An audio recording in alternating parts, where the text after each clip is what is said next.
Welcome to our channel. Today we how to enable Microsoft Teams channel moderation to streamline discussions. Easy tutorial step by step clearly.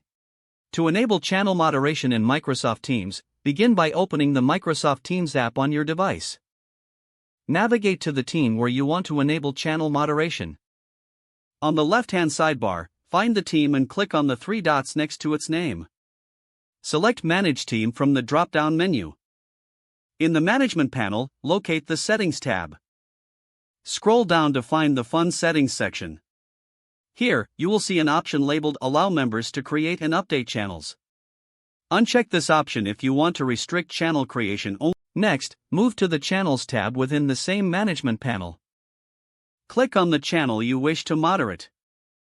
Once inside the channel settings, look for the Moderation section. You will see an option for Channel Moderation. Toggle the switch to enable channel moderation for that specific channel. After enabling moderation, you can define who can start new posts. Choose the option that suits your team dynamics, like allowing only owners or specific members to post. You can also set permissions for replies, controlling who can respond to posts. Once you have configured the settings, click on Save to apply the changes. Your channel is now moderated, streamlining discussions and enhancing focus. Team members will notice the changes next time they enter the moderated channel. Encourage your team to familiarize themselves with the new posting guidelines.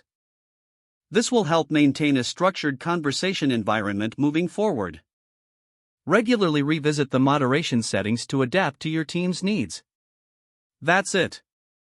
You have successfully enabled channel moderation in Microsoft Teams. If the page does not load, refresh the browser or try again in a private or incognito window. Make sure you are using the correct email address, then retype it carefully to avoid small typos. If your password is not accepted, use the reset option and create a new strong password you can remember. Check your spam folder for verification or security emails, then complete any requested confirmation steps. Enable two-factor authentication if available to improve account security and reduce unauthorized access risk. After signing in, review your profile details so your contact information and settings are accurate and current. Don't forget to like this video and subscribe to our channel for more step-by-step tech guides.